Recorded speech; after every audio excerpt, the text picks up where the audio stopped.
ევროპის საბჭოს ადამიანის უფლებათა კომისარი მაიკლ ოფლაერტი ოცნების ხელისუფლებას სამართალდამცავთა ანგარიშვალდებულების შემზღუდავი კანონების გაუქმებისა და იზოლებით გადაადგილებულ პირთა უფლებების მუდმივი მხარდაჭერისკენ მოუწოდებს. ამის შესახებ ევროპის საბჭოს მიერ გავრცელებულ განცხადებაში ვკითხულობთ, სადაც მაიკლ ოფლაერტის საქართველოში 14-15 აპრილს განხორციელებული ვიზიტია შეჯამებული. ტექსტის თანახმად კომისარმა ოცნების ხელისუფლების წარმომადგენლებს მომიტინგეების წინააღმდეგ ქიმიური ნივთიერებების შემცველი წყლის ჭავლის გამოყენების დამოუკიდებელი და საფუძვლიანი გამოძიებისკენაც მოუწოდა.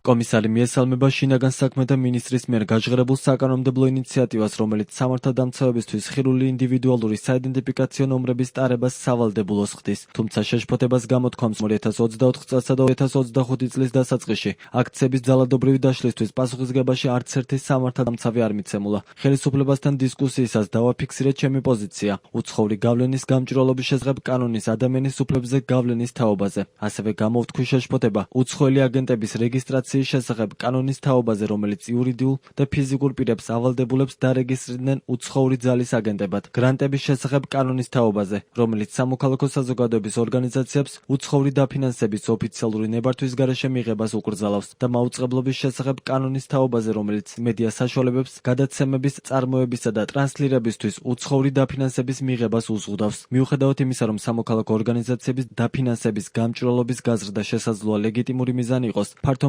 მასშტაბიანი შეზღუდვების შეუსაბამოა კანონიერების ლეგიტიმურობის, აუცილებლობისა და პროპორციულობის კრიტერიუმებთან კონვენციის მე-10 და მე-11 მუხლების მნიშვნელობით, ისევე როგორც არადისკრიმინაციულობის პრინციპთან. საქართველოში ვიზიტის ფარგლებში ევროპის საბჭოს ადამიანის უფლებათა კომისარი მაიკლ ოფლაერტი ირაკლი კობახიძეს, მაკა ბოჭორიშვილს, გელა გელაძეს, მიხეილ სარჯველაძეს, თია ახვლედიანს, გიორგი გვარაკიძეს, გიორგი გაბიტაშვილს და ლევან იოსელიანს შეხვდა. ის ასევე შეხვდა გაეროს რეზიდენტ კოორდინატორს საქართველოში დიდია ტრებიუქს და სამოქალაქო საზოგადოების წარმომადგენლებს. ვიზიტის ფარგლებში კომისარი ოძისის საოკუპაციო ხაზთანაც იმყოფებოდა.